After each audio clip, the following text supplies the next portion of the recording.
Every Monday, our Walt Grayson has another story about us, focused on Mississippi. And today, Walt has a few updates to give us. What you got, Walt? Well, yeah, you ask a question, you get an answer, and thank goodness we have email nowadays. Our story last Friday was in a front yard in Rankin County where some unusual plants were growing. And thanks to some viewers, we now know their name. Edwin Alford invited me to his yard north of Brandon last week to show me some plants that all of a sudden popped up a couple of years ago and continued to come back and spread. And we decided it might be a pitcher plant of some variety. Well, certainly not the kind that grows in the wild in the bogs and wet places in South Mississippi, but similar.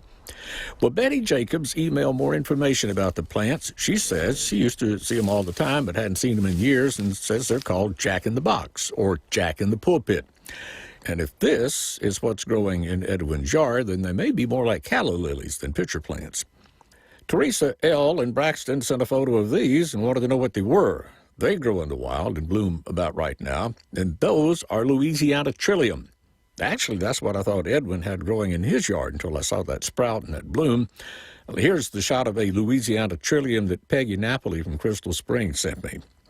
Jane Gregg in Chucalak sent this clematis blooming on her vines right now, and she says she knows that's not what we're talking about, but isn't it beautiful? And then Peggy Barton says go to Highland Village and look at the tulips in bloom right now. Haven't had a chance to yet, but I plan to. And then, on a sad note, you may remember a few weeks ago we had some video of Mrs. Leola Dillard's 108th birthday in Yazoo City. Well, I got a call from her pastor and her daughter telling me that Mother Dillard passed away last week. And I'll never forget her advice that she memorized in first grade. And I learned a poem that I like to repeat it all the time I learned when I was a child. I hear the clock ticking as it sit up on the wall. Tick, tick, ticking time away from it all. As it tick, you dream, dream. Yet dream gets you nowhere unless you get them to do something about it.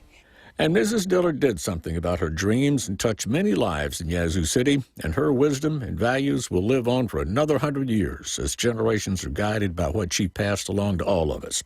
Mother Dillard was 108 years of age.